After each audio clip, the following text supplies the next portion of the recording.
Good afternoon, everyone. Thank you so much for joining us today. I am Dr. Bill Zangeneh-Lester. I'm the department chair for our Humanities and Religious Studies department at American River College. And I'm going to start off by reading our ARC land statement. So we acknowledge the land that we occupy at American River College as the traditional home of the Nisenan, Maidu, and Miwok tribal nations. These sovereign people have been caretakers of this land since time immemorial.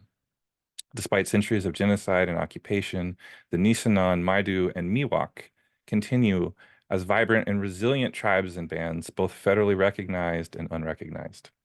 We take this opportunity to acknowledge the generations that have gone before, as well as the present-day Nisenan, Maidu, and Miwok people.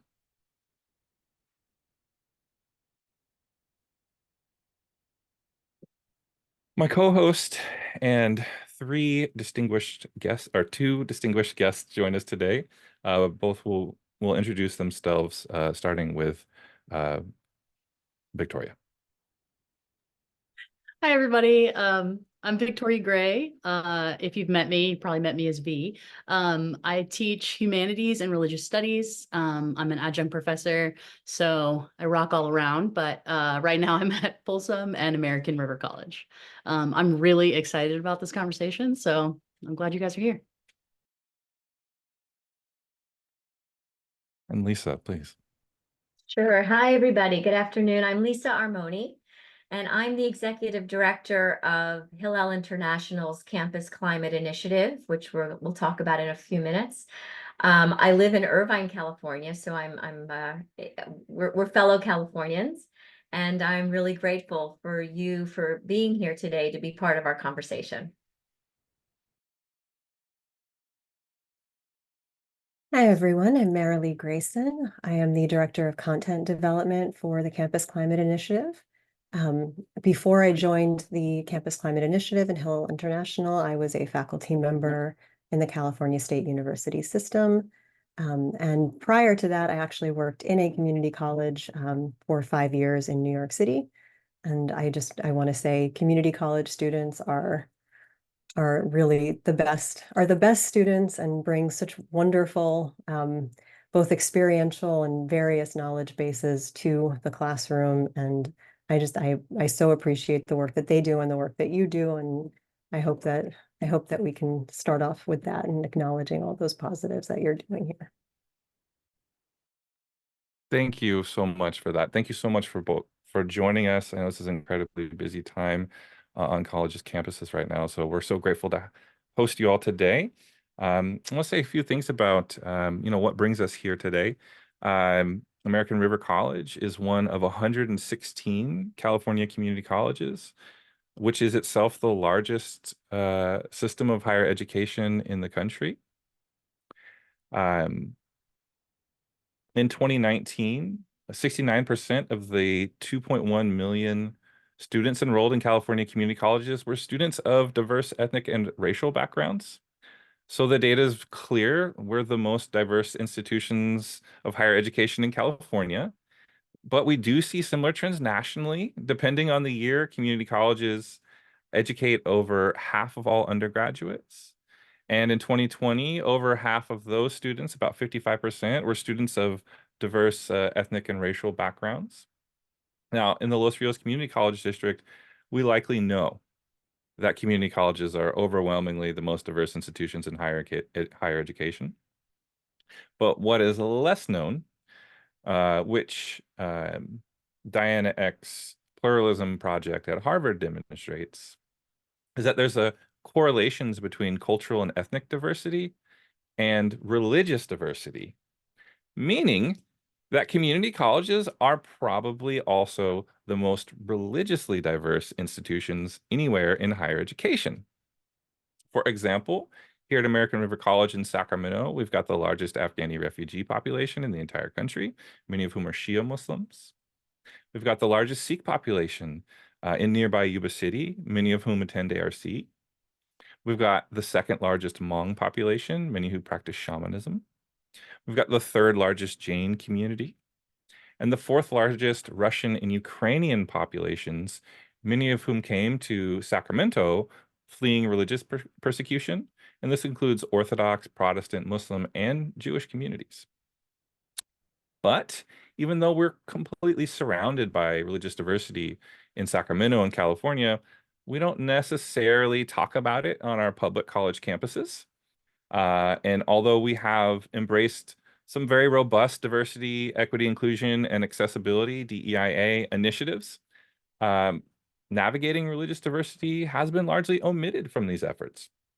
As a result, we have very little training on religious diversity or how it relates to DEIA. That's for faculty, that's for administrators, that's for our students. So then we have this kind of widespread religious illiteracy that serves as a systemic barrier to countering anti-Semitism, Islamophobia, and other forms of bias and discrimination on our campuses, all of which have been escalating as a result of the ongoing crisis in Israel and Palestine. Which brings us to today's event. This semester, our religious studies department has been working to bridge these gaps with our interfaith literacy series. We've been holding spaces to connect our campus communities with the latest scholarship and expertise to better navigate the impacts of the crisis on our Jewish, Muslim, Israeli, Arab, and Palestinian staff and students. And today, I'm thinking back to 2017, right? And how horrified, the nation was when white supremacists converged on Charlottesville, Virginia, chanting things like "Jews will not replace us" and "blood and soil." And that's 2017. Unfortunately, this trend has only continued gaining momentum since then. In 2020, the ADL reported that the American Jewish community experienced the highest level of anti-Semitic incidents in 2019, since tracking began in 1979. Now, polarization over the crisis in Israel and Palestine is contributing to a rising climate of anxiety and fear in Jewish communities. Now, although student clubs can be a place for affinity groups to gather, ARC, like many community colleges, doesn't have a Jewish student club. So today's panel is going to bridge this gap. We've invited a Jewish campus organization, Hillel International, to speak about the experiences of the work they do and Jewish college students. And, whether students keep kosher or whether they've never attended synagogue, whether they identify as queer, Black, Ashkenazi, Sephardi, or all the above, Hillel enables Jewish college students to freely explore what being Jewish in today's world means to them. And so we're going to hear some of these stories and resources for supporting our Jewish students. So I'm going to start with a question. And I was just speaking about the student clubs. As I said, a lot of community colleges don't have student clubs. So what kinds of experiences does Hillel make possible on college campuses that may otherwise be missing? Why is this important for Jewish students? How can administrators and faculty work to create a campus climate that will be welcoming enough to inspire Jewish community college students to create a Jewish student club or partner with existing organizations like Hillel?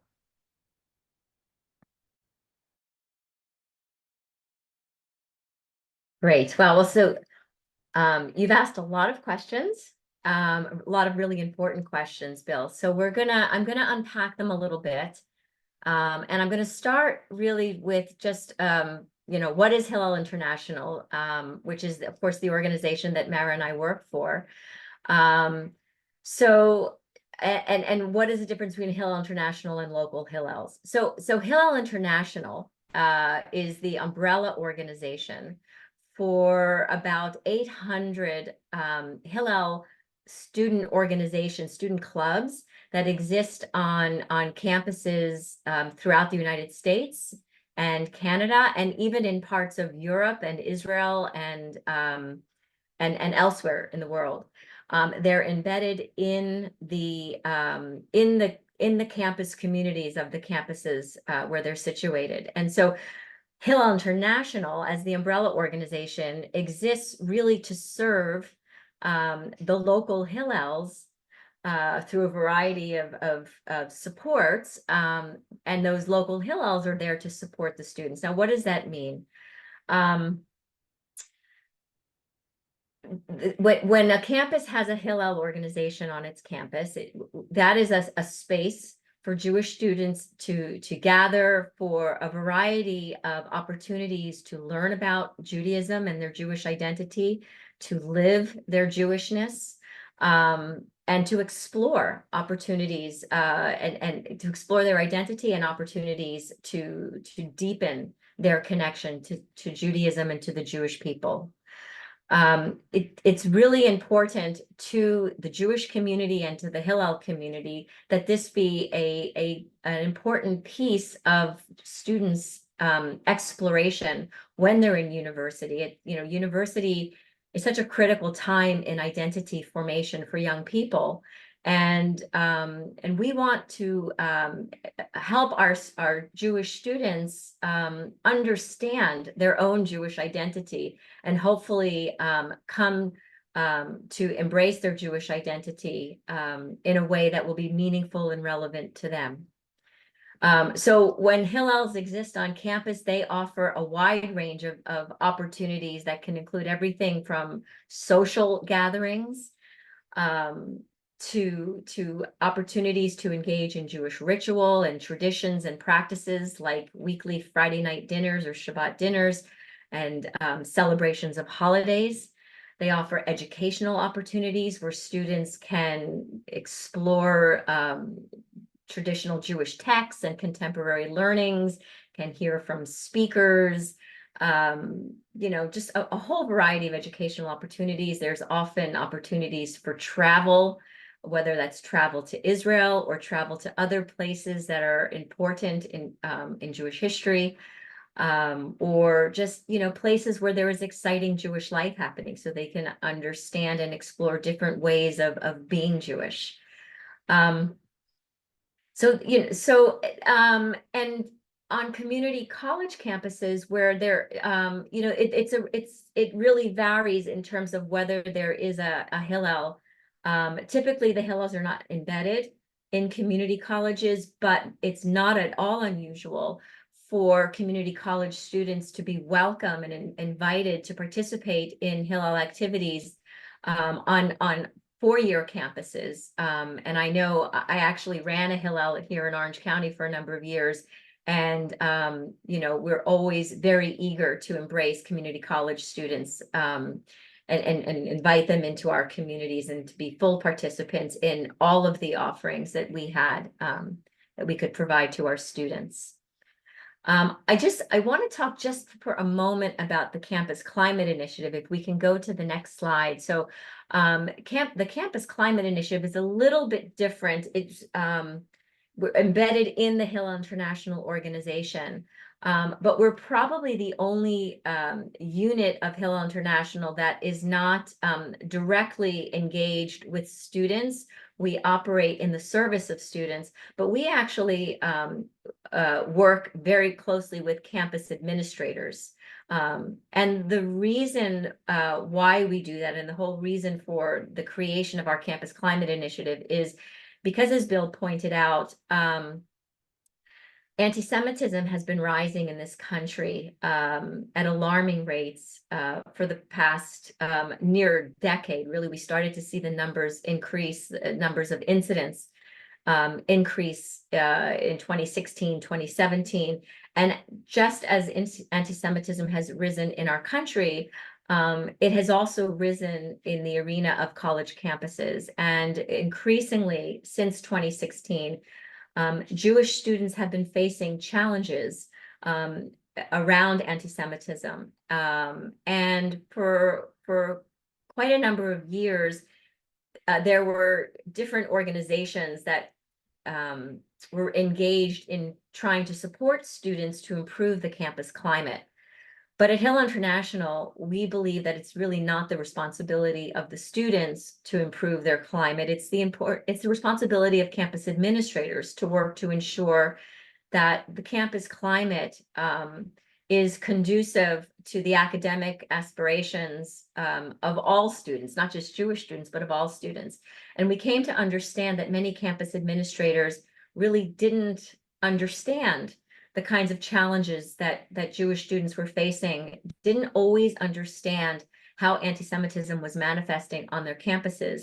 So we created the Campus Climate Initiative to work in partnership with university administrators to help them, first of all, understand Jewish identity and anti-Semitism, kind of like what we're doing today, to take a deep dive through data into understanding what the campus climate is for Jewish students at this moment, and then to work with them to develop recommendations and action plans to help improve the campus climate for Jewish students.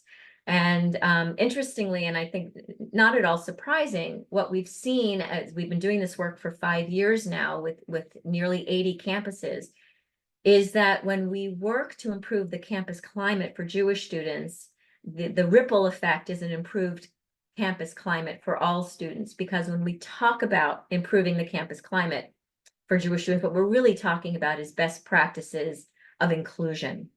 And so the kinds of things that typically come out of our data analysis, the recommendations and the best practices that we encourage are really best practices in inclusion, and we see how they've had a tremendous impact on campuses for students from all minoritized communities and all communities.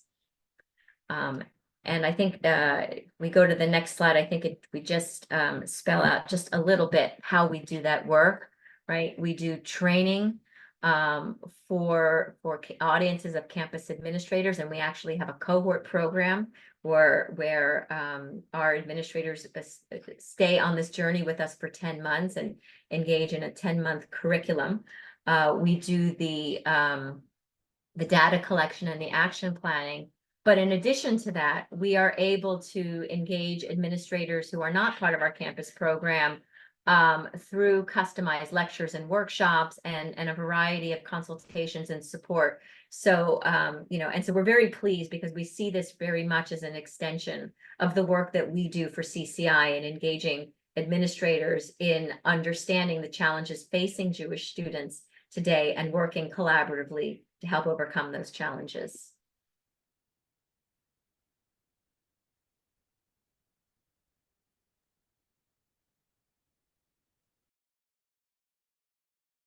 Thank you.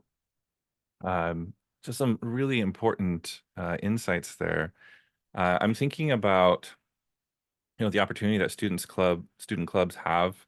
I'm reading this book, The Anxious Generation by Jonathan Haidt, who's looking at the way that, social media has really impacted, Generation Z, and negatively, right? And that it turns out it's not a good stand-in for like face-to-face engagement with their peers.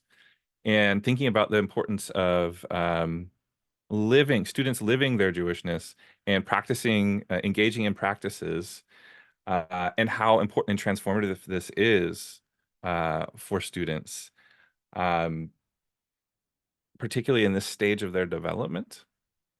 And I'm also thinking that, there was this story as a couple years ago, it was I want to say 2019 or so, where you had this student, Derek Black, who was, the grandson of some famous Ku Klux Klan person, leadership, and had been raised to like take over the reins of this kind of organization. And he ended up going to college in Florida, and he ends up, it's a, long story short, he ends up attending some Shabbat dinners. And through engaging with the Jewish students and attending Shabbat dinners, he grows friendships uh, with his Jewish peers, such that he ends up distancing himself from everything that he was raised with in terms of this organization. And it was all through attending Shabbat dinners. So it's this incredible story that speaks to the power of, especially in this kind of social media setting that we have, like the power of doing this on campus with your peers. Um, And in terms of partnering with local organizations, I will just add that, UC Davis has a very active Hillel, and they have been very good about reaching out to American River College students as well as Los Rios Community College students. And in fact, hosted a Seder recently and invited our students. So I just want to echo that those partnerships are happening and that they make a big difference. Um, Talking about, in talking with students right now, I want to ask you about something that's been coming up lately. And this also came up. We were talking with David Myers last week, the Jewish history chair at UCLA, and one of the themes that's kind of come up this semester um, is this notion of Zionism, and the way that we have been talking in our workshops. We've been talking about Chimamanda Ngozi Adichie's "Danger of a Single Story," which is the way that we can develop narratives that are one-dimensional, um, tell a single story as opposed to a more holistic story. And this is happening a lot around Zionism. And last week we heard a little bit of David sharing about how this term has evolved and changed over time. But I want to ask you about, what are so that was kind of a scholarly approach, but what are some of the way that different Jewish students are understanding and experiencing Jewishness, experiencing Zionism? Can you tell us a little about that? I think to understand, right, to understand how students might experience Zionism, it also helps to understand how students experience Jewishness, right? And what the differences may be between, and that's what I really heard in that story about the white supremacist who then goes to Shabbat dinner, right? Is when we start to realize there's a big difference between what we think we know about people and what people actually are. And I think the same goes for a lot of Jewish concepts and a lot of concepts that are intrinsic to particular communities. So I want to ask, and obviously I know that we're in a webinar format today, so I'm not expecting anyone to actually give us answers at the moment, but I want you to think about this really for yourselves. When a student tells you that they're Jewish, what do you think that you know about that student?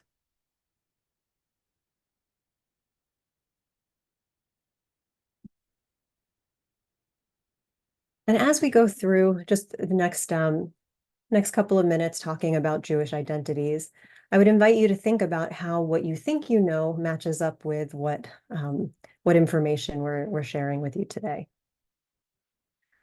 So Jewishness is often understood as synonymous with the religion of Judaism.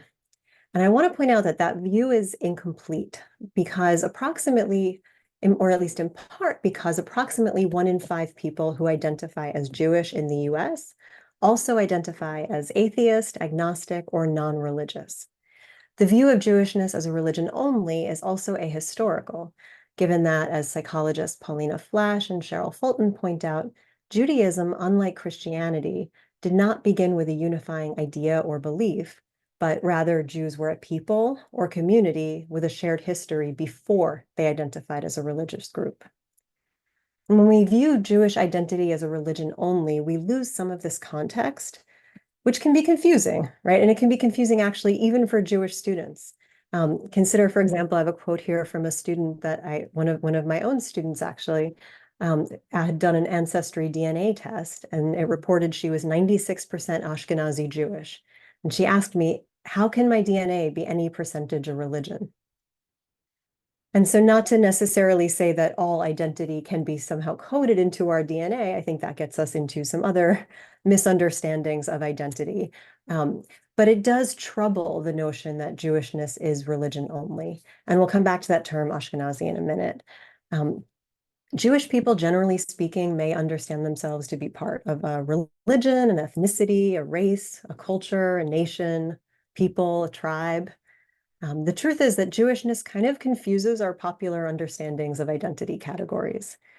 Jewishness disrupts the very categories of identity because it is not national, not genealogical, not religious, but all of these in dialectical tension with one another.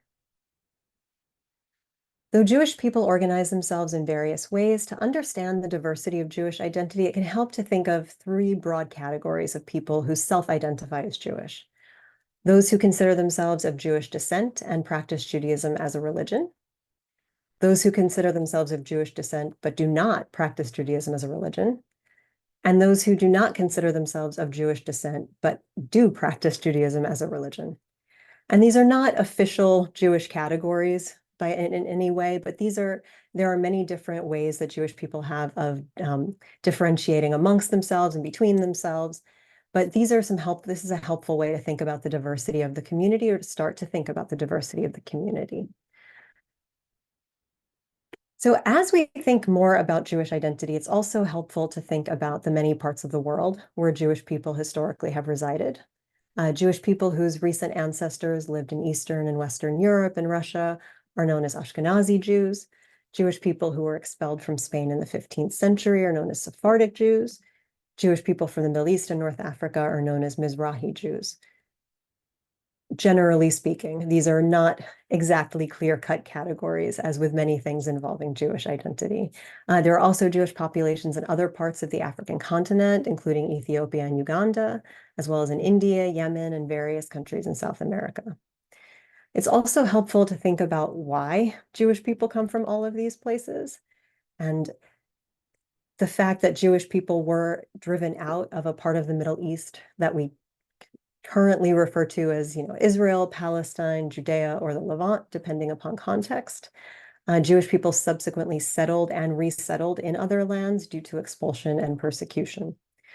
So even those categories of identity don't really tell us the whole story of Jewish identity. But given that history of expulsion and migration, right, Jewish people often do not look like other Jewish people, and they may not practice like other Jewish people.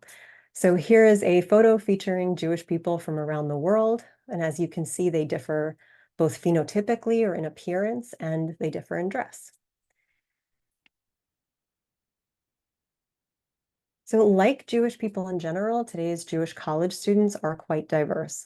When we think about supporting Jewish students, we need to be attentive to supporting their intersectional identities. And when we think about supporting other students on campus, we should also remember that they too may be Jewish. We can't always tell who is Jewish and who is not, although there are ways in which Jewish people historically have been racialized.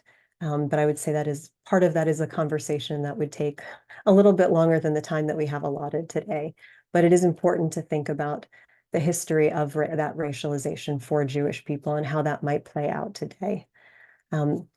Approximately 15% of today's Jewish college students identify as people of color. 25% of Jews aged 18 to 29 identify as gay, lesbian, bisexual, or another sexuality. 14% of Jews aged 18 to 29 have household incomes under $30,000 a year, which demonstrates that many young Jewish people are struggling financially. And that's something that goes against a lot of the traditional anti-Semitic stereotypes and notions of Jewish people. And about a third of Jews born after 1980, so millennials, Gen Z, many of the students that we teach, and possibly many faculty as well, identify as Jews of no religion. And that can be very confusing if you are applying a Christian notion of religion or faith to Jewish identity. So when we think about how Jewish people express Judaism, there are a lot of different ways, just as there are a lot of different people. Jewish students may express their identities through ritual, right? By going to Shabbat dinner, lighting candles on Shabbat, having a Seder on Passover. I think the Seder is probably the most common communal expression of Judaism, or most common holiday expression of Judaism. Expressions of Jewish culture can include listening to Jewish music, eating traditional Jewish foods, which also differ based upon the part of the world often, speaking historically Jewish languages. For college students in particular, particularly those who are more traditionally aged, family traditions can be really, really connecting as they go through a time of change, like entering college. And that can be the same for students who are returning to college later on. It can also be really connecting for students who are experiencing grief and trauma, right, as many students are now. Jewish identity can mean a connection not only to family, but to community and a shared history. In Judaism, the ideas of history and memory, or more accurately, like the present act of remembering, right, the action of that, are really central to Jewish tradition. Text is also particularly significant. My own research with Jewish students and scholars found that um, the Jewish scholars and graduate students in particular who were working in the fields of English and writing studies, they had gone into those fields because of the traditions of storytelling and argument in Jewish culture.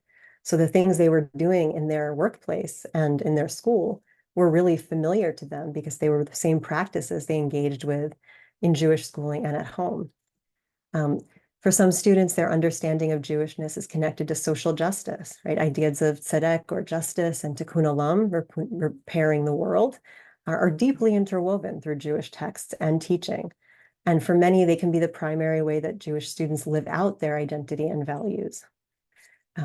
For some students, that may be the belief, right, that they are God's partners in repairing the world. That said, Jewish students, as we noted earlier, may or may not believe in God. And Jewish students may or may not have familial, ideological, cultural, or emotional ties to Israel as well.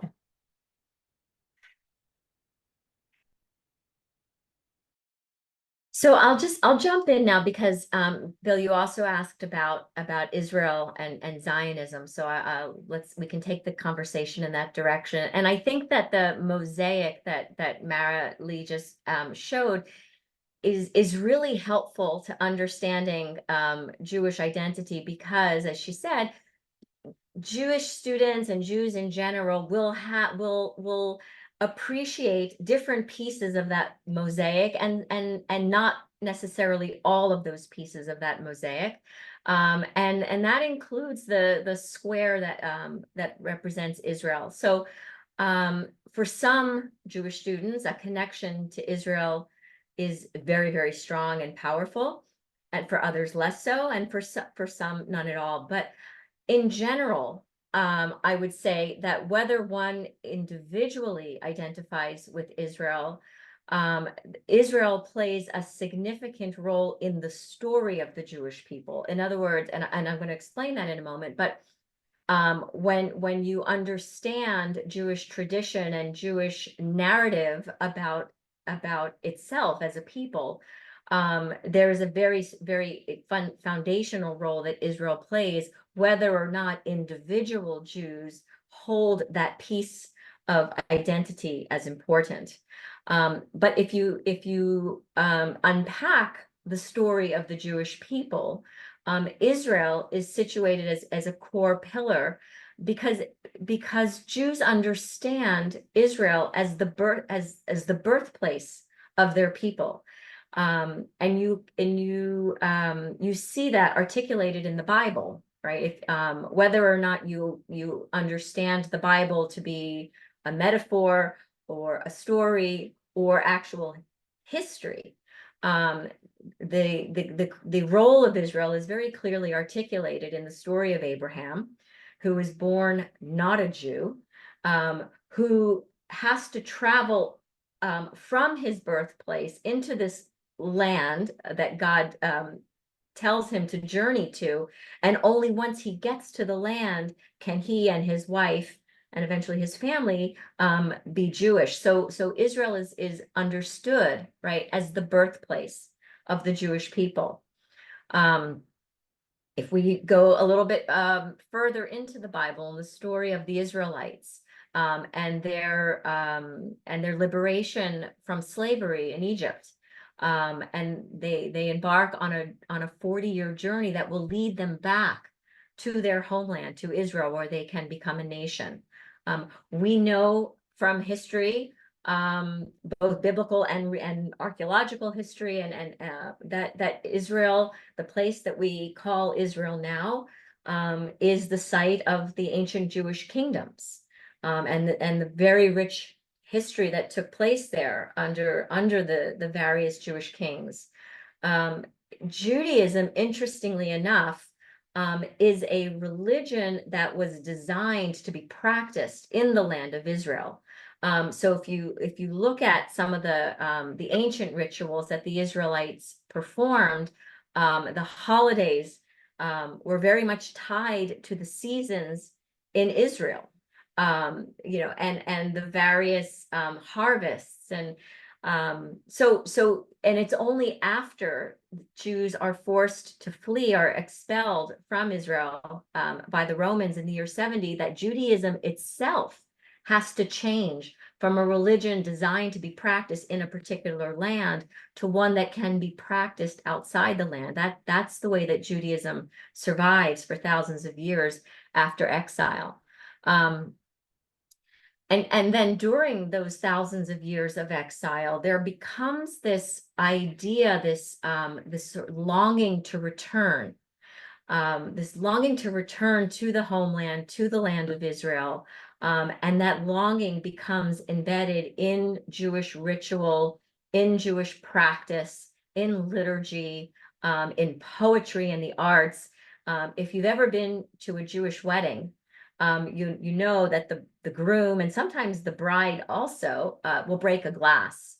That's a practice that was developed after exile for the purpose of reminding us as a people about our brokenness caused by our exile from our land, from our ancient homeland. So, and of course, the many prayers that are in which it's inscribed, next year in Jerusalem, the fact that Jews pray in the direction of Jerusalem, no matter where they are in the world. These are all signs and symbols of that very deep ancestral connection to this land. And by the way, this is also a sort of a rudimentary articulation of Zionism. Because when we think about Zionism, what Zionism has come to mean different things, and I think that Professor Myers articulated that. But at its core, Zionism, which comes from the word Zion, which is another word for Israel, comes from this rootedness, this identity connection to the land of Zion, to the land of Israel. I think very often when today, particularly in times like the present, where discourse around Israel is very fraught.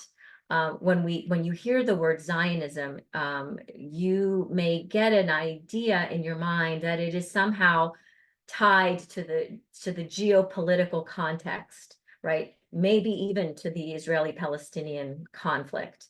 But I think understanding the rootedness of Israel and Jewish identity and this longing to, this idea of longing to return to Israel that emerges as soon as Jews are forced to flee, I think will give you a rather different historical and identity-rooted understanding of what Zionism means to Jews.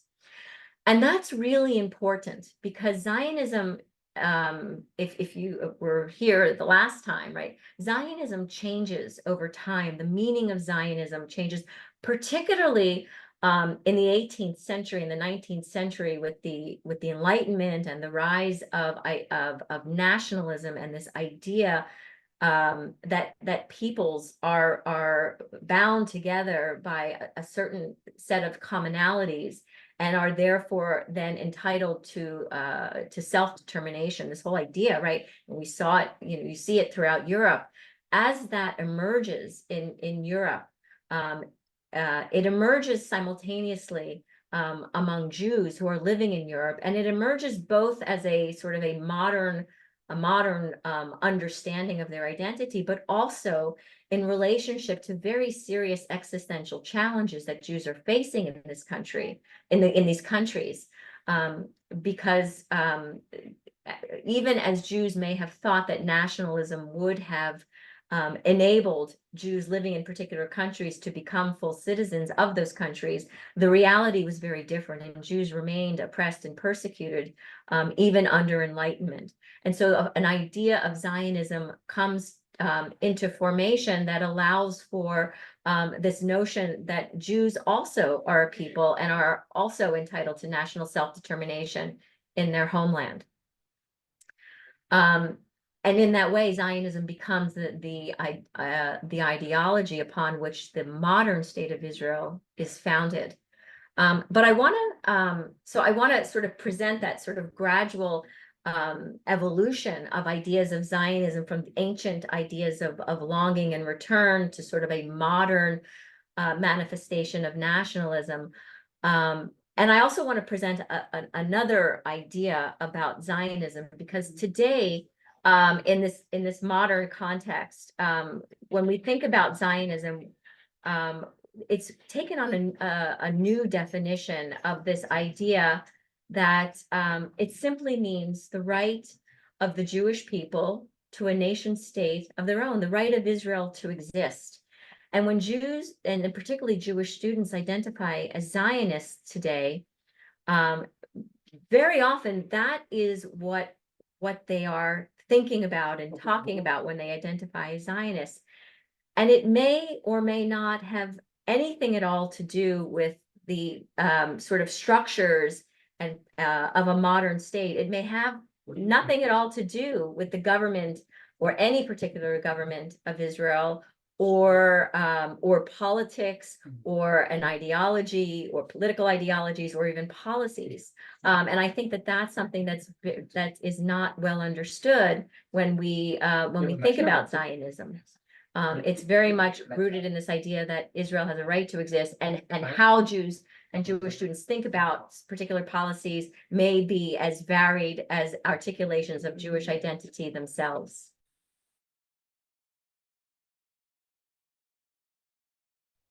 Thank you so much. That's such helpful context and helpful information. One of the challenges of trying to understand this moment on college campuses right now is the way that the social media and media are happy to talk, on behalf of people, but we miss hearing what the conversations sound like within these communities, like within the Jewish community.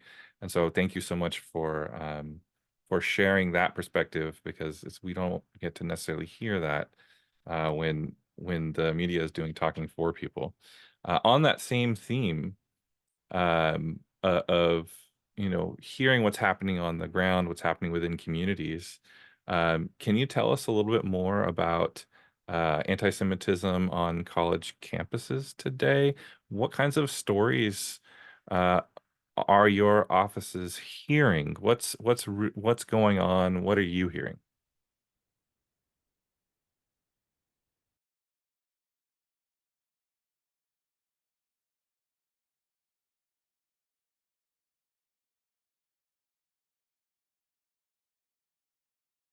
So I think I would like to share a little bit in a moment about some of the ways that we hear anti-Semitism come up, particularly through that misuse and misappropriation of the term Zionism in just a moment. But I think it's important also to, in response to your question, right, to really think about the number of instances, right? Quantity doesn't tell us everything. It certainly doesn't tell us what the emotional experience is like, but it does tell us what kind of environment there is. And it tells us how many people are affected. I will say these are numbers as of yesterday. So as of yesterday morning, since October 7th, there have been over 1,500 anti-Semitic incidents reported in over 190 unique Hillels, which about 300 campuses. There have been 62 reported incidents of physical harassment, 468 of vandalism and graffiti. There have also been 415 calls to Hillel's Call Helpline, which is a way of seeking legal guidance, not necessarily representation, but guidance in moving forward, and nearly 150 reports under legal review. So those are reports that rose to the level of potentially being a violation. And I think even if quantity doesn't tell us the whole story, it does tell us a lot. But these are numbers, by the way. We understand that about 1/3 of hate crimes are reported. So we assume that these numbers represent a pretty small fraction of what the reality is, especially if there is not a place for students to share that information, or if they are not comfortable sharing that information. There are a lot of reasons students don't share. So these numbers tend to be a little bit of an underrepresentation of the situation. But I really want to also talk about the emotional experience, right? And this is actually from November.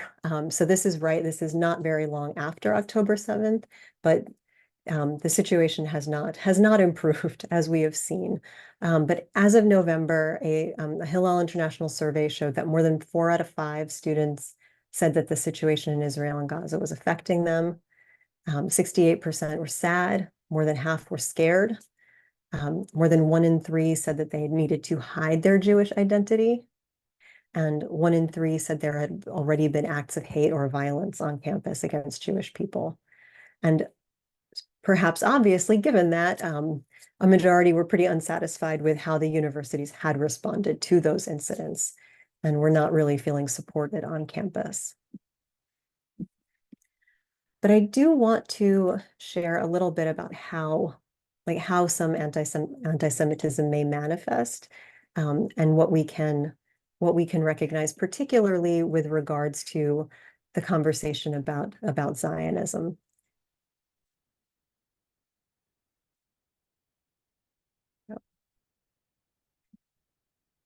Bear with me as I share screen. All right, there we are.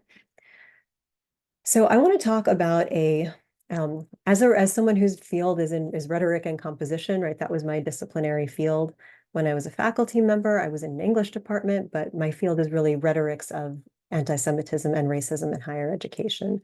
So I think a lot about language. And one of the things that we have seen is what I would call, and what rhetoricians would call, metonymy, the replacement of a term with another related term. And we see this with the terms Zionism and Zionist, particularly as they manifest as anti-Semitism. So around the turn of the 20th century, there was a Russian forgery called the Protocols of the Elders of Zion, and it helped to popularize the myth that Jews were members of an evil cabal plotting to take over the world. This document claimed that Jewish people controlled universities, the press, taxes, the minds of politicians, the terms of public debate.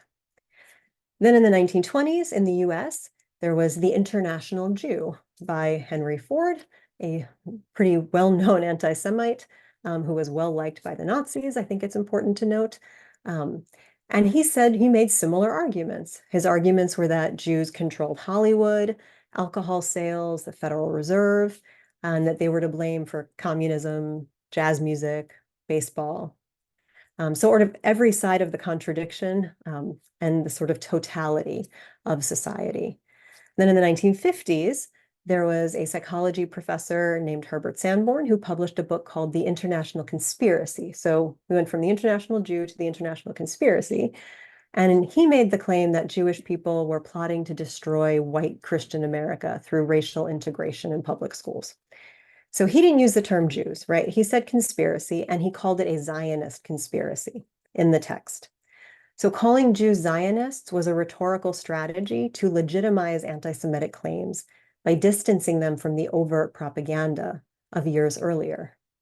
And then we have in 2002, not 2022, 2002, 22 years ago, marked the publication of The Jewish Strategy, right? A posthumous work of a white nationalist professor, and it recycled all the same claims of those previous books. So what we see is that whether the authors were using the term Jew or Zionist, the claims they made about Jewish people were the same. There's a lot of history here that we can share, and I'm going to be pretty quick about this, but we can think about, for example, how language has changed over time, just as the understanding of Zionism has changed over time, the weaponization of Zionism has changed over time. So there were some studies that showed that from the 1920s to the 1970s, definitions of Zionism in dictionaries in the Soviet Union sort of changed pretty dramatically. The early definitions were imperfect, but they did have the actual meaning of Zionism as a response to anti-Semitism and its understanding of Jewish people as a nation. By the 1970s, however, rather than even referring only to Zionism, they started calling this international Zionism. So we go back to that, right? We see international. If we go back to the previous slide, right? The international Jew, the international conspiracy. Now we have this Soviet definition of international Zionism as this, and it becomes defined as a chauvinistic and racist, far-flung system of organizations engaging in subversive activities and resorting to criminal means of gathering funds. So what we're seeing here, right, is that it's actually taking on the same elements of those earlier conspiracy theories about Jewish people. But here they become coded into the language itself, even though that language is not actually what that means to Jewish people. This is, by the way, how discrimination enters public discourse, right? Bigotry is strategically introduced, and then it is normalized through diffusion and reinforcement across various social fields, spaces, and genres. One of which is social media, right? We see that in the social media space in particular, how these different ideologies start to come together so that we hear the same types of arguments being repeated by people in very different spaces and with very different perspectives on the world. For example,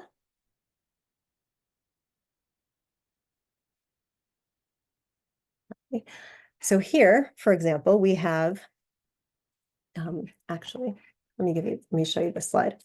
So here on the left, we have a clip from a news story. This is, again, 1950s, going back in time. We have a headline saying, Soviet Jews seized in death plot. Doctors tried to kill leaders. TASS, the Soviet news agency, says. Right, the doctors' plot was an anti-Semitic propaganda campaign that accused Jewish doctors of plotting to kill their patients and assassinate Stalin on behalf of a Zionist conspiracy. And then on the right here, we have a tweet from January of this year from a progressive professor who writes about whiteness and racism. Right, so very from a different standpoint, reads, realizing how many American doctors and nurses are Zionists and genuinely terrified for Palestinian, Arab, Muslim, South Asian, and Black patients, even more than usual. And usually it's bad. So this is a covert rehashing and a pretty overt, well, I would say it's pretty overt and based on some of the things that we see, but it's still somewhat under the radar of what some people may pick up, right? It is a rehashing of the doctor's plot. And it's also a variation of that same kind of conspiracy thinking, right? This professor isn't worried that so-called Zionists represent the destruction of white Christian America. Instead, here, Zionists are being positioned as the cause of medical racism, which harms people of color. But it's the same logic, right? Because it's easier to blame a group of people who are already seen as other than to grapple with the realities of complex social problems. And maybe this is why at the bottom we see neo-Nazis, right? Like this former chairman of a white nationalist group scapegoating Jews for their own white supremacy, right? Saying things like, I hope the left and people of color see who the real white devil is now. We also see a lot of parallels between things that are being said, that have been said historically by members of the KKK and what we are hearing now on college campuses.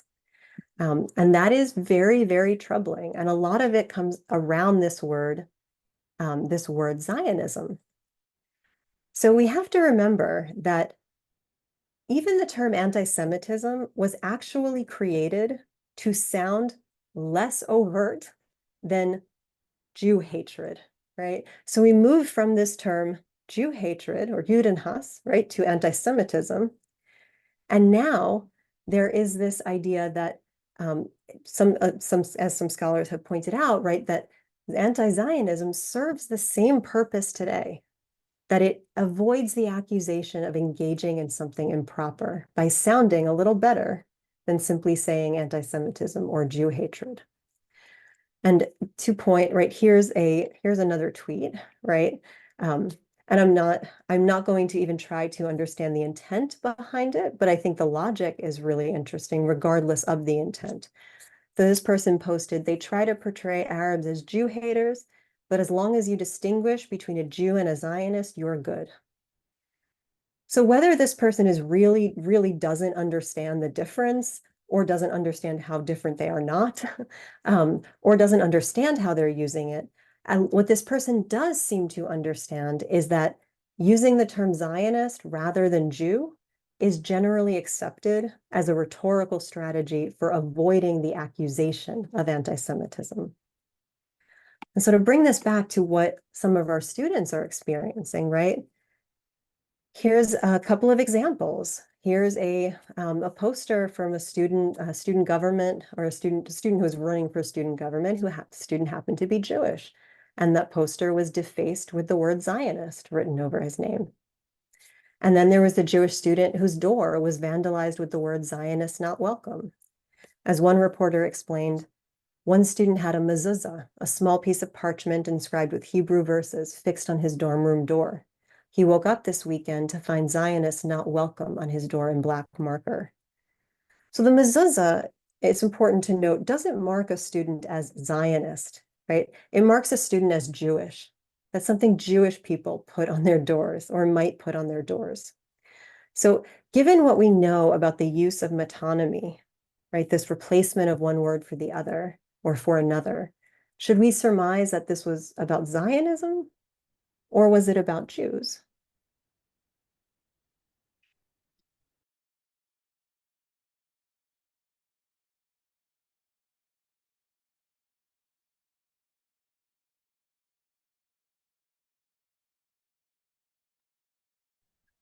Thank you so much.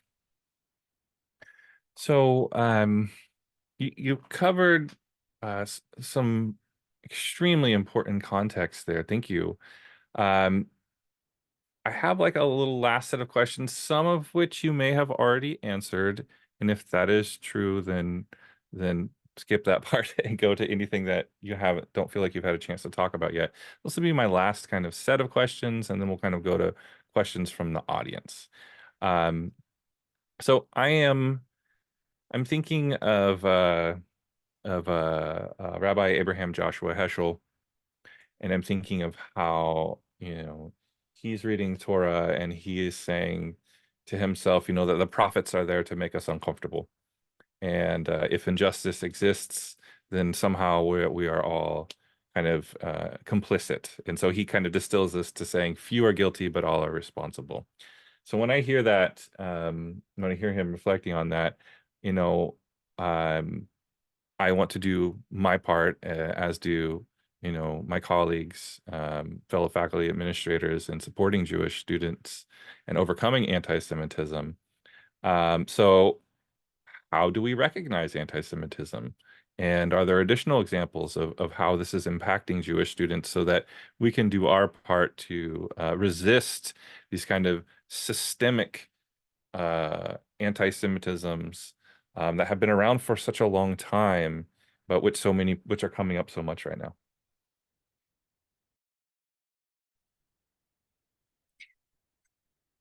So I want to thank you for raising that one.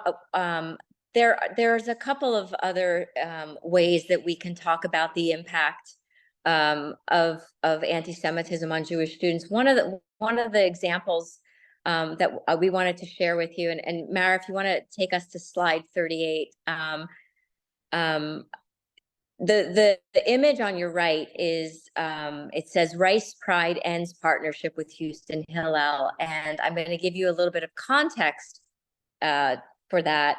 So Rice Pride is the largest LGBTQ organization at Rice University in Texas, and for over a decade, Houston Hillel, right, the Hillel, the Jewish student organization in Houston that serves Rice and several other campuses in the area, had a very strong partnership with Rice Pride. And we talked about earlier on the ways that Jewish identity is intersectional, right? So Jews can be both Jewish and LGBTQ, or Jewish and a variety of other identities, and find comfort and home in a variety of different communities. And so the partnership between Rice Pride and Houston Hillel was very important, particularly for those Jewish students who really found great comfort in the intersection of these communities.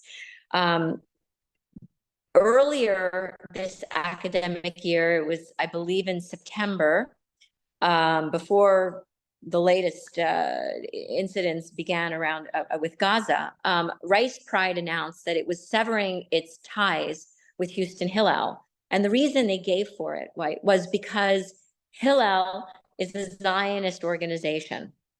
And of course, now we know, because I just shared with you, that Zionism means sharing some sort of deep ancestral connection with the land of Israel, or this idea that Israel as a modern nation state has a right to exist. Doesn't mean anything about politics. But Rice Pride said that it was severing its relationship with Houston Hillel because there were Palestinian members of Rice Pride who were threatened or harmed by this relationship that the organization had with Houston Hillel. Now, that's making a lot of assumptions about who the students are and in terms of their relationship to Israel. It's assuming that all students who are affiliated with Hillel are in fact Zionist. But I want to really talk about the impact, right? I mean, on the surface, right, it's an organization that has chosen to part ways with another organization. But I want to read to you an analysis by our Hillel director there. And Mara, if you want to switch slides, you can see it for yourself. Rabbi Kenny Weiss is the executive director of Houston Hillel, who has worked for many years to really create that strong partnership with Rice Pride. And he says, my conversation with students these past few days, queer and allies, Jewish and not, are truly heartbreaking. Queer Jewish students no longer feel that Rice Pride is a comfortable place for them. And Jewish students, regardless of their identity, feel less safe and welcome at Rice University. Queer Jewish students whose names are not even in Hillel's database have contacted me. One transgender Jewish student shared with me that they are no longer in communication with their parents. Imagine that student now losing the safe place that Rice Pride previously provided. Now, I share that example, first of all, because it's not unique. It's recent, but we've seen across the country, student organizations, particularly progressive student organizations, tell Jewish students or Jewish clubs, you're not welcome here anymore, for the simple reason that they are in relationship to Israel, right? Without really understanding the nuance and the complexity of what that may mean. And the effect of that is that Jewish students are being cleaved from the campus community, and particularly from the spaces that they feel most comfortable in and that they feel connected to as a part of their identity.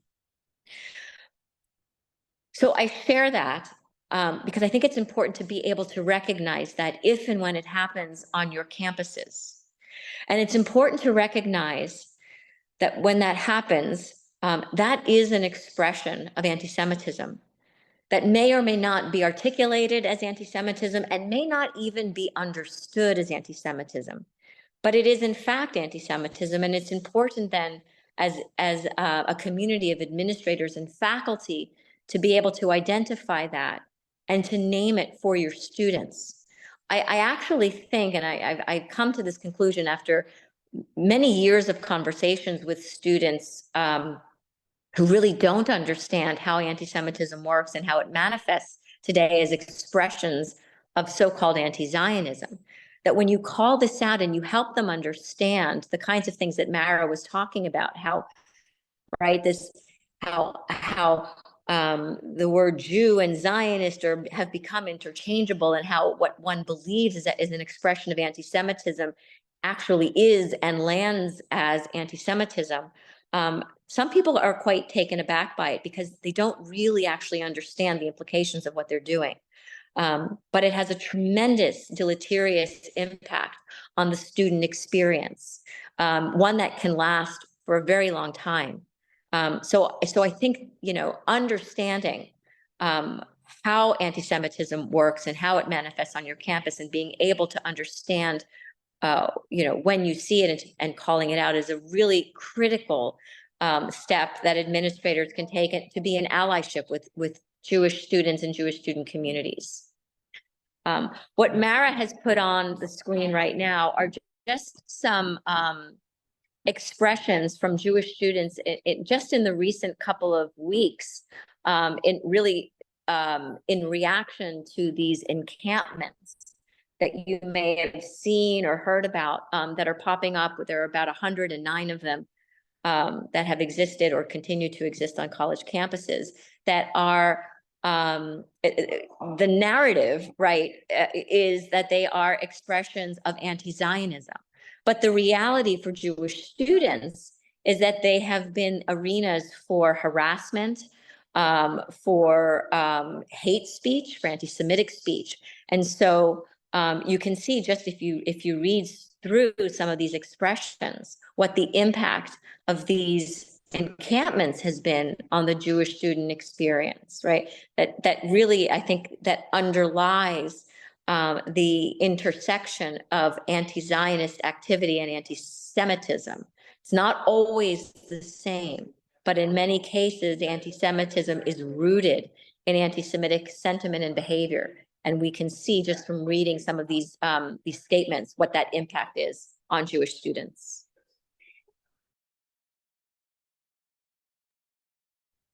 Thank you for sharing those statements, as well as everything else you shared. I'm looking at some of the pieces there, and especially the one where the student was saying that, my identity has become so political. Yes, it scares me because my identity has become political. My parents are telling me to keep a low profile because they're scared that something will happen to me. And I have a dear friend whose daughter is in college right now, and kind of a shy and introverted and apolitical, and kind of on the a very transitional period of kind of self-discovery. And in trying to avoid politicization of her identity, keeps finding herself drawn into it no matter where she goes, to the extent that her friends, when she isn't making certain political stances, because she really, doesn't, spotlight myself there, is still working out her own feelings about her relationship to this, that she's expected to speak on behalf of the Jewish community all the time, that the various clubs have kicked her out of the clubs, her teachers and professors are treating her very differently, and she isn't prepared to have all these conversations, but has been thrust out because of the politicization of her identity. So that one in particular, I'm already thinking of my friend's daughter. So I want to make sure that there's a space for others to ask questions. So we have the chat is open to all participants. So if you saw some of those student statements, that is reminding you of stories like what I just shared, and you have questions about it, or you want to share about it in the chat, feel free. We are keeping track of the chat, and we'll ask our guests today to answer any questions that you all may have.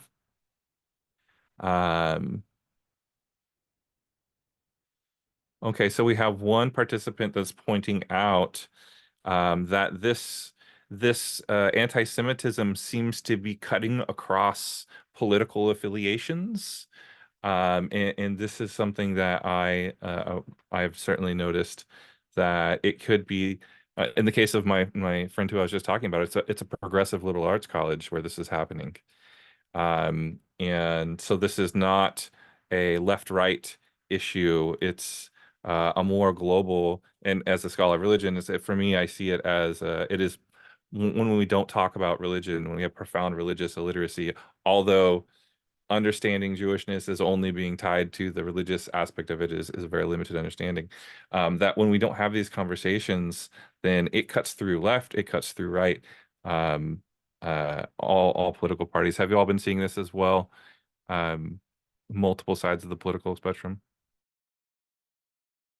Most certainly. And I think I think the most, I've joked that that if it wasn't so remarkably depressing, it would be almost funny how similar, how similar the sides sound sometimes. And I think it's very dangerous to think of anti-Semitism or really any bigotry as a solely political issue, right? That can be, or a partisan issue. That if we think of politics as in the concept of power and how we understand relations between people, we can say there's something political there. But when we think about politics as a spectrum with left and right and partisanship, I think it's really dangerous to think of discrimination in those terms, because what we see instead is not that it is inherently political or partisan, but that it is politicized, that it becomes part of the conversation that um, and then it becomes ascribed to Jewish students too, right? Presumptions are made about their identities, not only as Jewish people, but also their political identities because of their experiences as Jewish people and whether or not they call out their experiences as Jewish people. Um, but one of the things I think that part of why it is so pervasive on both sides of the political spectrum and really across the political spectrum, including everywhere in the middle, right? It's not only these extremes that we see it coming out most in the extremes, is that anti-Semitism is so deeply embedded in our way of understanding the world in the United States, in the West, in Christianized spaces, that people don't even realize that they understand that what they are seeing is anti-Semitism, or what they are saying is anti-Semitism. Um, there have been studies that showed that the majority of people in the US actually believe at least one, and I think it's generally more than one, anti-Semitic trope. And so these are not things that they may even call anti-Semitic, and they might be horrified to find out that they are themselves or could be accused of being anti-Semitic simply because they hold that notion. But as I've explained in my own research, right, and I'm just reading a quote here, I'm not going to bother pulling it up for you, but I did want to be able to articulate this in a way that I felt I had in the past articulated very clearly. Actually, you know what? I will show it to you because why not? Let's see. Let's see if we can see that. Okay. So the idea really is that people draw upon these narratives without understanding their roots or how they reify the anti-Semitism already embedded in the social imaginary. These commonplaces are effective because they are commonplaces. They are already part of the imaginary, right? And by the imaginary, I mean the way that we think of the world around us and the way that we conceive of society and the people within it. Um, and if those notions about Jewish people are so deeply embedded that we don't even realize that they are stereotypes, that they are discriminatory, and that they are inaccurate, such as, for example, this popular understanding now of Zionism, the way that that is being used. If people truly believe that that is not what Jewish people say it is, that it is something else, right? This narrative that has been created about it, then it becomes very easy to take it up and use it without feeling the weight of, feeling as though what they are doing is anti-Semitic. And I think that helps to explain a little bit why we see it in different spaces and then why it's taken up. But I think, I know we mentioned social media earlier, and that the way that information circulates in the social media space and the fact that you can go on, what was formerly known as Twitter, right? And see progressives retweeting white nationalists and white nationalists retweeting progressives. And the common thread is it's something anti-Semitic. That's really troubling. Absolutely, absolutely. It is again, it would be funny if it wasn't so depressing. That a lot of these tropes have been recycled for over, for over 1,000 years, almost word for word in some of these things you can see around. And it really, doing a little bit of research, getting educated a little bit, you start to see patterns very quickly. And I hope that'll be a word of encouragement as people are undertaking a journey of supporting our Jewish students. Yes, thank you. Thank you. These each, are not new ideas. They've been around for a long time. And although individuals may encounter them in a new way, they're embedded in culture and society in ways that preserve it. I'm seeing a question here. Thank you for bringing this up here. Um, does Hillel happen to have any data on campus anti-Semitism disaggregated for occurrences on community colleges versus universities? Do we have any data like that? So actually, unfortunately, we don't. And the reason that we don't is because we get our data primarily reported by students or Hillel professionals where we have Hillel institutions. And because we don't have Hillel institutions in community college settings, usually, we don't have a way of accounting as accurately as we do for campus settings. It's not to say that we don't have any, reports of incidents from community college. It depends on the relationship of students to their Hillel. Do they know how to report it? Do they know, do they have access to our reporting mechanisms? But by and large, if you look at our data, it is overwhelmingly from the four-year campuses where our Hillels are situated. Now, that being said, Hillel is not the only organization that counts anti-Semitic incidents. So it could be that there are other institutions that are, including the Anti-Defamation League, and including local, human relations commissions or FBI data where they actually could dig down deeper and determine, the location of where those incidents took place. But as Hillel, we would not be a good source for that kind of data. No, that makes perfect sense. So thinking for community college colleagues, this is when having partnerships. The community and community college is important because when we have relationships with, like, for example, UC Davis's Hillel, this is the type of collaboration that we can have. So on ARC, since the religious studies department is doing a lot of the work of building these relationships and having these workshops.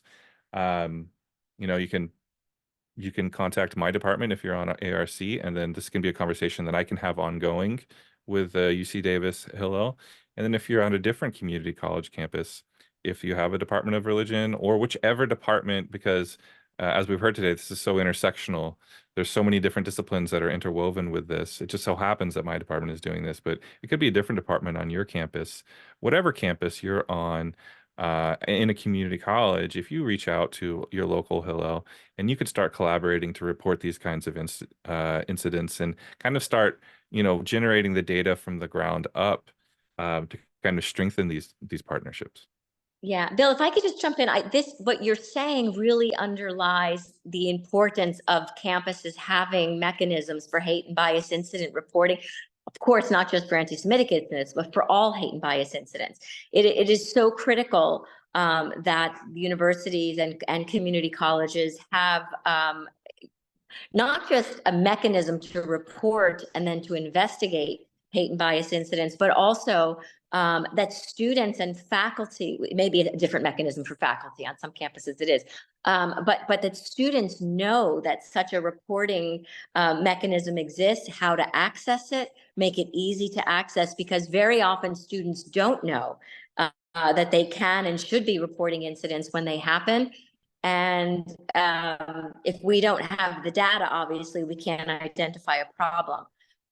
So it's really critical for so many reasons, just for understanding the problem, for being able to bring about resolution, for being able to offer students support when they are targeted by hate and bias incidents. So I certainly can't emphasize that enough, the importance of having those mechanisms in place, having the processes for investigation, and communicating it out to the students so they know what to do if they are a target of a hate or bias incident. Absolutely. That's so important. I've been very grateful for Secretary of Education, Miguel Cardona, and the Office of Civil Rights, Catherine Lehman, have been putting out a lot of helpful information that, reminding public institutions they actually have an obligation under the Higher Education Act of 1965 to report these incidents. And that includes anti-Semitism, that includes Islamophobia. We do have some videos from the Department of Education. So if you're watching this, head over to the channel and check out some of there was a great webinar last semester on what responsibilities public education institutions have institutionally to report, to collect these reports. And then, of course, if they don't, then the Department of Education will, undertake investigating different campuses. And we have a lot of campuses and one community college right now under investigation with the Department of Education on anti-Semitic incidents. So this is critical information that requires all hands on deck, faculty to be, and to the extent that we're working with students, but then administratively, like we have these, it's part of the job there to collect this data. Okay, so I've got a question here from another participant. And it says the Los Rios Faculty Association issued a statement that condemned the loss of life in Palestine, but was silent about mentioning the loss of life on October 7th. So would this reflect a possible bias on the part of this faculty association? Would such a statement create a possible chilling effect on Jewish students in general, their willingness to discuss recent events in the Middle East? Okay, so yeah, so this question we had, there was an initiative, and as we heard, it didn't acknowledge or mention the loss of life on October 7th.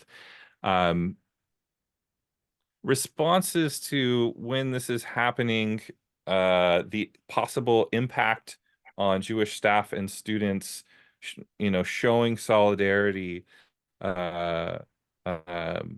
without general responses to this kinds of question. Are you seeing this come up a lot in different Hillel campuses? Yeah. I mean, I think this comes up everywhere. I wouldn't say it's even just on campuses. This is very, very common from organizations, yes, this is very common. I would say it certainly reflects a bias, but I don't know that it's the obvious bias that I think people necessarily see. I think part of what is happening here, is this idea of because we saw even, I think it's easy to look at it now and say, and this is what I hear people say often is like, well, you're counting how many numbers of people in which place have died. And there's more people who have died in Gaza, therefore that is the thing to grieve. But we actually saw on October 7th, very few similar resolutions. And in the days that followed, very few statements that were released even in support of Jewish students or Israeli students or Jewish or Israeli people.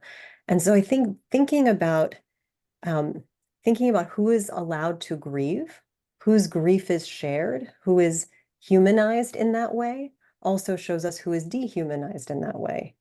And I certainly think there is definitely a general chilling effect on Jewish students talking not only about the Middle East, but I think talking on their campuses in general. Jewish students are either, if they're not feeling really pressured to say something, they're often feeling like there's nothing they can say because whatever they say is going to either put them at risk or be misunderstood or be appropriated. But I think one last thing that I would say in response to that is I think it's really the same way it's really dangerous to frame any of this as partisan. I think it's also dangerous to frame it as a zero-sum game.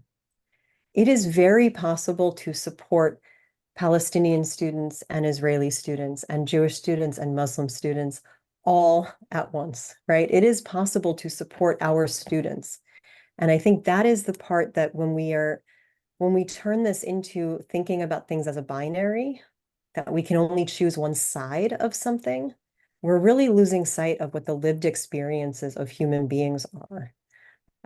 And, I've found this in some of my own experiences that I've written, for example, that I've written about in terms of anti-Semitic experiences. And I know that I've talked to a lot of students and other faculty or former faculty who have experienced this, that a lot of the targeting does not come it does not come from Palestinian and Muslim students. And the same from what I've heard from Palestinian and Muslim scholars. It's not coming from Jewish scholars. It's not coming from Jewish people. It's not coming from Jewish students, right? I think what we're seeing on campuses is that many people are being harmed, and it's often by people who are not even directly connected with this situation. And so I think the way that we see people framing this as an either or, it's really dehumanizing, and it's really damaging and pitting people against one another. And I think what we have seen, right, as Lisa pointed out, is there is this pattern. And when there is this pitting against each other, there is choosing a side, and Jewish students wind up being separated from the rest of the campus community.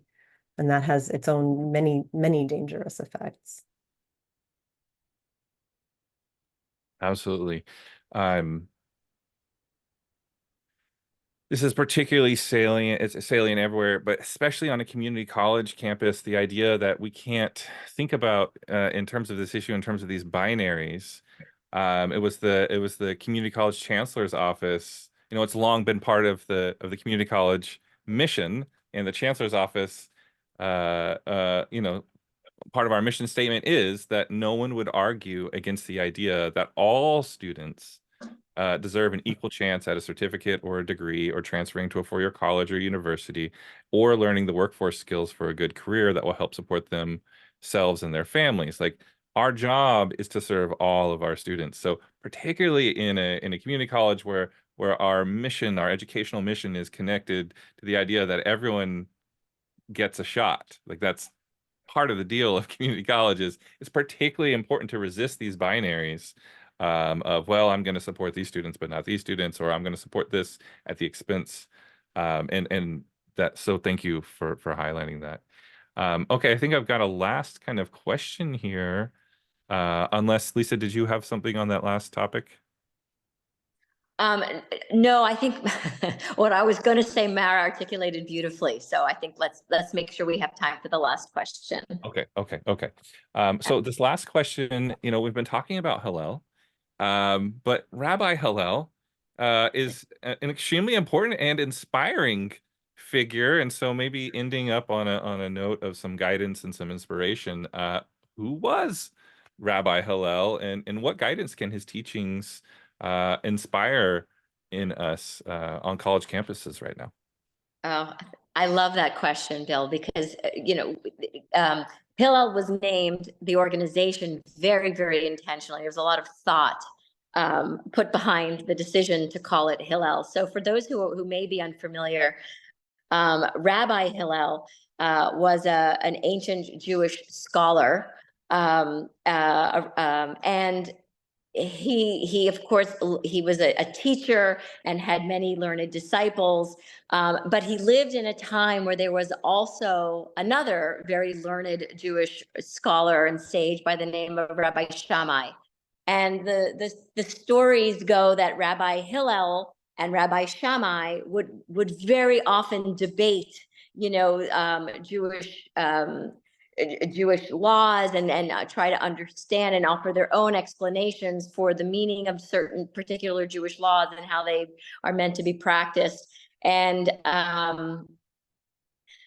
there's a very famous saying in Judaism, right, that the house of Hillel and the house of Shammai are arguing, and God finally comes and renders his decision, and he says, these and these, meaning the words of Rabbi Hillel and the words of Rabbi Shammai, are both holy, but the law leans in favor of Rabbi Hillel. And the modern interpretation of that, why does God say this is correct and this is correct, right? But I'm leaning in the direction of Hillel. Well, the story is that when Rabbi Hillel was presenting his arguments, he always presented the arguments of the house of Rabbi Shammai first, and then offered his own differences and interpretations. But he honored and respected the different view, right? The view of another house of scholarship. That idea that we can engage in civil discourse, that we can agree or disagree with one another, but do so in a way that honors the party with whom we disagree and upholds their arguments. And not just that, but that we can actually learn from the person with whom we disagree. That has become holy in Jewish philosophy and Jewish thinking and in Jewish ways of engaging.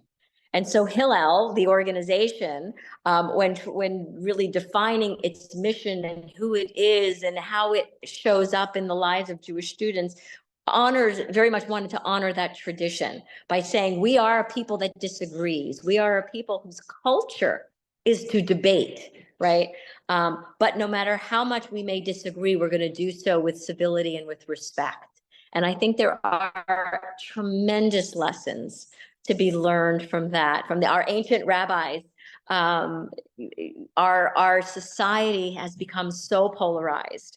You just listen to the different news channels and the way that the rancor, right, that infects the way that we engage with one another, the echo chambers in which we confine ourselves. And if we can learn a little bit from the teachings of Hillel to honor one another, even in disagreement, and to learn from those with whom we disagree, I think we may end up forging a much stronger civil society and a place where our students certainly will continue to thrive and learn. May it be so. May it be so. May it be so. Mary Lee, final words, any responses or to that or to anything? I think that was said very beautifully, and that is, I think we have to really honor the fact that debate, simply because debate exists as a cultural norm within Jewish communities, I think it's also important that we don't weaponize that debate from outside of Jewish communities. And I think that's something that I've been seeing way too much of in ways that really trouble me. And without going into too much detail on that, because I think that's a 2-hour conversation in itself. I do think it's important that we are looking to what are our students telling us? What are Jewish communities telling us? And then we don't get to pick. If you are not part of a Jewish community, you don't get to pick which side you like better in a particular moment and use it against the other side.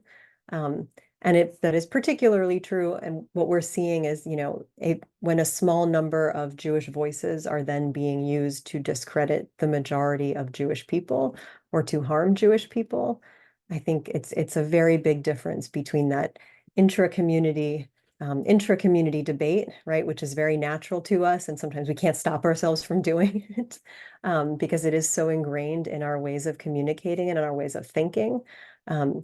There's a big difference between that and when we see that being weaponized from outside, and there are a lot of harms that can be done by doing that. And I see somebody noted that they liked my cat. She has been very well behaved this entire time. I just want to point that out. She's usually back and forth on the computer, and I would have had to move her, but thank you for noticing. It's a very accommodating cat. Not usually. That's wonderful. Thank you so much for holding a space to hear the complexity, the internal diversity, the different threads, different conversations that Hillel is managing right now, is supporting the Jewish students through. Thank you for creating the space that you're talking about that we need to have. I think today has been an example of that. So from American River Community College in Sacramento, California, from the Los Rios Community College District, we thank you deeply for being with us today, for sharing these perspectives, and for encouraging us to do better by our Jewish staff and students. Thank you both so much. Thank you. Thank you for having us. Thank you. Thank you all.